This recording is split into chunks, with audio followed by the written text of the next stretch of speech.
Olá pessoal, esse é o Estúdio com o Marcão e hoje vamos falar sobre um jogo, ou melhor, um esporte dos mais conhecidos, antigos e populares do mundo, o xadrez. Quer saber mais? Faça uma jogada de mestre e se inscreva no canal agora mesmo que eu já volto.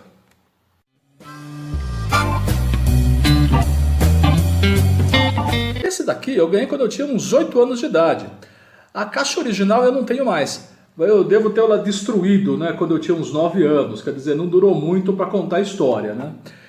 Mas vocês vejam que as peças, até elas estão ótimas ainda, né? Estão intactas, né?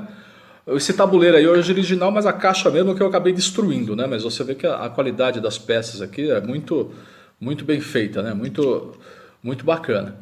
Para falar a verdade, até que eu não usei muito. Eu jogava muito mais nos meus tempos de infância, com o pessoal da escola. Principalmente no primário, com os amigos lá do Joia Arruda, na Vila Santa Clara, em São Paulo.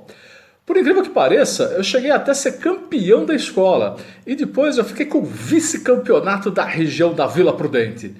E aliás, foi com esse tabuleiro aqui que eu levei. Não adianta que eu não tenho prova disso, não saiu no jornalzinho da escola, mas colocaram no mural lá, isso eu me lembro. Mas isso aconteceu em 81, quando eu ainda estava na 8ª série do... Aliás, eu acho que essa derrota na final foi tão acachapante que eu parei de jogar em outros campeonatos.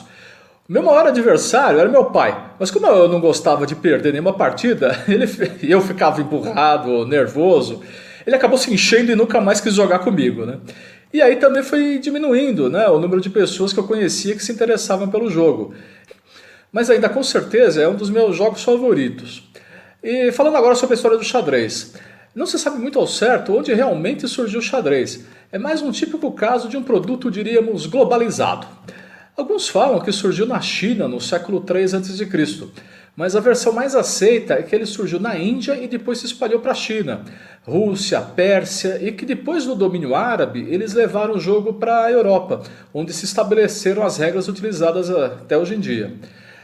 Existe uma lenda sobre esse jogo que eu acho muito interessante, que está no livro O Homem que Calculava, do Malbataan, que por si só é um outro clássico, né? Eu recomendo muito a leitura. Se bem que eu também me lembro de ter lido isso no Manual do Escoteiro Mirim. Mas a minha versão é a seguinte. Segundo essa lenda, há muito tempo atrás, numa galáxia distante, tinha um rei que estava bem triste, amargurado por causa da morte de seu filho. Nisso, chegou um rapaz no reino que queria ter uma audiência com o rei, porque ele queria apresentar um jogo que iria acabar com a tristeza do rei, e que o rei iria ter a alegria de volta. Aí o nosso nobre rapaz apresentou o tabuleiro para o rei, explicou todas as regras, deve ter deixado o rei ganhar algumas partidas, né, que ele também não era bobo nem nada, né. O rei adorou o jogo e falou, olha, eu vou te recompensar. Esse aqui é um presente maravilhoso que você está me dando. E o que você quer? E o rapaz, não, seu rei, deixa disso, não precisa pagar nada não, só o vale transporte e dinheiro do busão tá bom, tal, não. Aí o rei, não, deixa de ser besta, vai, quanto é que você quer? Aí o rapaz respondeu, tá bom, majestade, então vamos fazer o seguinte, o senhor me dá 1 grão de trigo pela primeira casa do tabuleiro, 2 pela segunda, 4 grãos pela terceira, e assim vai dobrando até a última casa do tabuleiro, pode ser assim? Você tem certeza? O rei falou para ele, você tem certeza? Eu pensei que você queria uma Mercedes, uma Ferrari, quem sabe? Mas já que é assim, tudo bem, azar seu. Aí o rei chamou, né, o seu principal matemático e falou, olha, calcula aí o que o moço quer e traz uma Tupperware aí para colocar o trigo, porque senão vai cair e vai sujar o chão do palácio.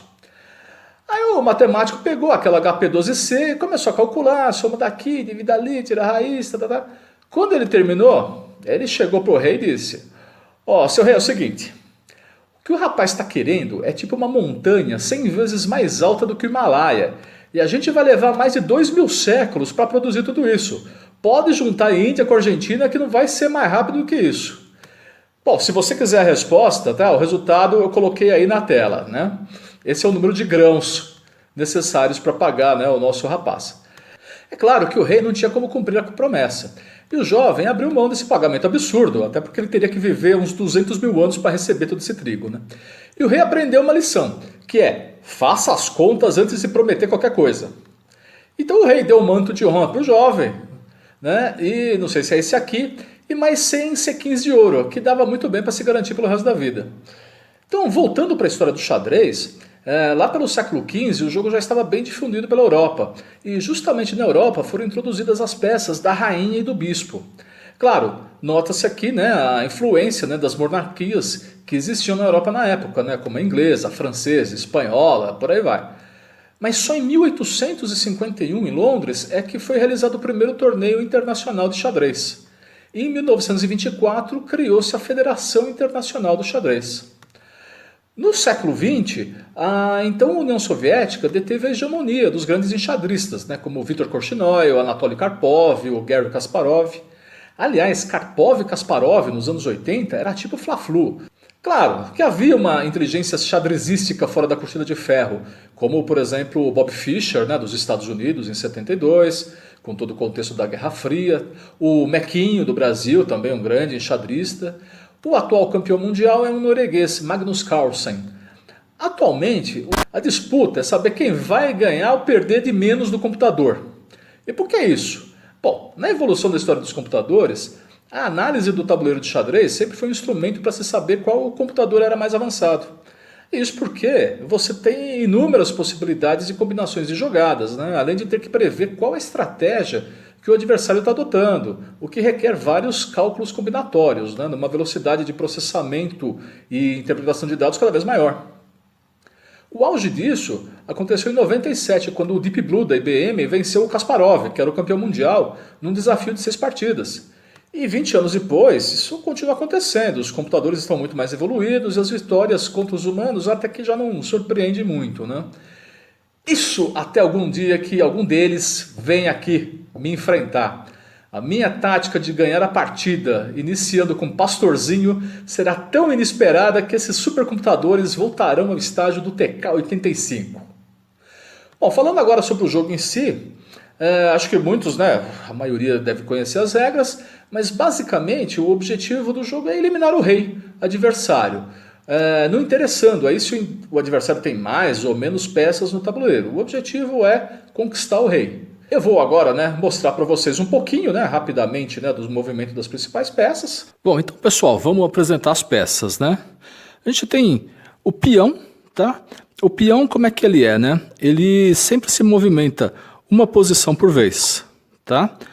Quando ele chega na última posição, ele pode ser trocado por uma outra peça, né, que você tenha perdido durante o jogo, né, que ela tenha sido comida pelo adversário, tá? Que mais? Ele anda para frente, mas ele só pode roubar as peças, né, comer a peça do adversário nas diagonais, uma posição por vez, tá? Então, se ele encontrar uma outra peça aqui, se o adversário quiser, ele fica parado, né? Então, por exemplo, se o adversário colocar um peão aqui na frente, acabou, que ninguém se mexe, nem para lá nem para cá, tá? Ele só poderia comer se tivesse na diagonal, tá? Nós temos o cavalo, tá? Então, o cavalo, como é que ele é? Ele sempre anda em L, tá? Então, 1, 2 para lá ou para cá. 1, 2 para lá ou para cá. 1, 2 para lá ou para cá. E assim vai, tá? Então, ele vai comer a peça do adversário que estiver nessa posição ou nessa posição, né? Sempre fazendo o L, tá? Você tem o bispo. O bispo, ele sempre se movimenta nas diagonais, né? Tanto as casas estiverem livres, né, ou se for numa posição, né, que você quer eliminar uma peça do adversário, por exemplo, nessa posição aqui eliminaria a torre, tá? Então o bispo sempre nas diagonais, quantas casas forem necessárias. A torre funciona semelhante ao bispo, né? A única coisa é que a torre ela vai na horizontal, né? E na vertical também tantas casas ela pode comer aqui, né? Ou tantas casas estiverem livres, né, ela pode andar, tá? Dama é a peça mais poderosa do jogo. Por quê? Ela pode fazer de tudo. Ela pode andar na diagonal, né, em vertical, horizontal, tantos movimentos possíveis e imagináveis, tá? Então é uma peça muito poderosa, né? A rainha, né, no caso. Então a rainha ela é sempre... alguns chamam de rainha, outros chamam de dama, né? Tudo. Então eu costumo chamar de rainha quando jogo, né? E o rei. O rei é o objetivo do jogo, né? Então o rei, se você... Então o rei, ele só faz um movimento por vez, para todos os lados, mas só um movimento por vez. E o objetivo do jogo é o quê? É o chamado checkmate, que é o quê? É quando o rei ele fica sem por onde... o checkmate é quando o rei fica isolado, ele não tem mais por onde andar, tá? Ele fica numa situação presa. O adversário, tá? Ele é sempre obrigado a declarar que ele está dando um cheque em você. Então, um cheque é o quê? O rei está em perigo. Então, por exemplo, se eu coloco uma peça aqui, uma torre, né? Então, nessa posição aqui, o rei está em cheque, porque a torre pode aniquilar o rei. Então, o rei, nesse caso, ele andaria para cá e pronto, está salvo. Aí vai a torre para cá, continua, e assim vai.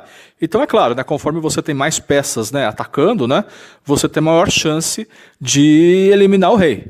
Tudo bem? A única jogada que você mexe duas peças ao mesmo tempo é o chamado roque. Então, por exemplo, eu tenho minha torre está aqui, vamos supor, minha torre está aqui, meu rei está aqui. Certo? Então eu poderia pegar e ao mesmo tempo fazer aqui. As casas aqui nas laterais, elas têm que estar livres, tá? Então para jogar é simples, né? Você coloca então todas as peças, né, no tabuleiro. Pessoal, então uma vez, né, o tabuleiro montado, né? Então a saída normalmente é para o ímpar, né? Você pode sair com o cavalo, como eu disse, ele pula, tá? Mas normalmente as pessoas saem com um peão. Na saída o peão pode andar duas casas, depois ele só pode andar uma consequentemente, né? Aí o outro adversário, vez o outro adversário que vai jogar. Aí, por exemplo, eu posso mexer aqui com a dama. O outro aí vem aqui, abre aqui a peça, né? Aí é a minha vez aqui. Deixa eu ver, vou abrir uma para o bispo. Essa aqui também veio o bispo para cá. E assim vai, tá? Então, por exemplo, o meu bispo aqui pode comer um peão. Come um peão. Só que acontece, tá? É uma jogada besta. Por quê? Porque aqui a dama, ela pode comer o bispo, certo? E assim sucessivamente, né? Então, por exemplo, se eu por aqui, por exemplo, tá a dama aqui. Aí eu pego e jogo outro peão. Aí eu sou muito fominha. Mato esse peão aqui, o que acontece? Eu deixei livre para a dama. Tá? Então foi uma burrada. E assim o jogo vai sendo jogado, tá? Então até que o rei ele fique encurralado, tá bom? Então, por exemplo, para acelerar o jogo aqui, tá? Eu jogo aqui, tá? Aí joguei aqui, não fiz nada, certo? Joguei aqui, aí eu vim com minha dama, falei cheque, o rei está em cheque. Em vez de fugir com o rei, eu pego, vou ameaçar a dama. Mas não dá, porque a dama vai comer o rei, tá? Claro, isso aqui é uma jogada muito simplista, claro que num jogo você não vai fazer isso, né?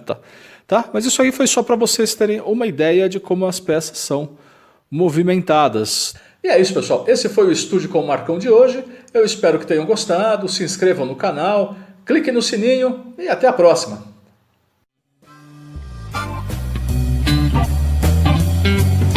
Thank you.